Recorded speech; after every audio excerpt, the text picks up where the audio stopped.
अगर तू गलत रास्ता नहीं चाहता तो जो कुछ तेरा नफ्स कहता है उसका उल्ट कर, क्योंकि वही सीधा रास्ता है।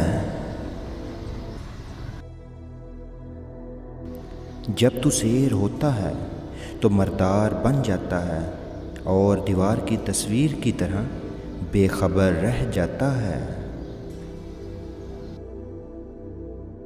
जब तू भूखा होता है तो कुत्ता बन जाता है और तंद मिजाज और बुरे के साथ मिलकर बदखसलत बन जाता है।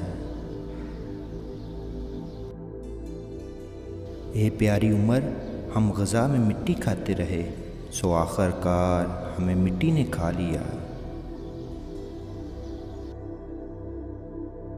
अगरचे बिजली नूरे नज़र आती है, मगर ख़ासियत के लिहाज से बिनाई की चोर है।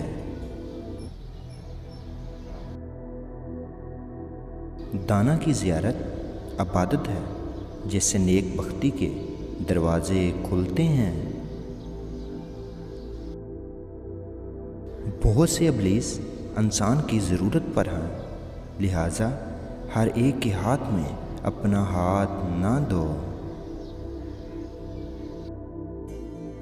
अगर हमारी जान याद खुदा में बेदार नहीं तो ये बेदारी हमारे लिए कैद खाना है, जिसमें बू सूंघने की ताकत नहीं, वो नाक के बगैर, और बू वही है जो मजहबी हो।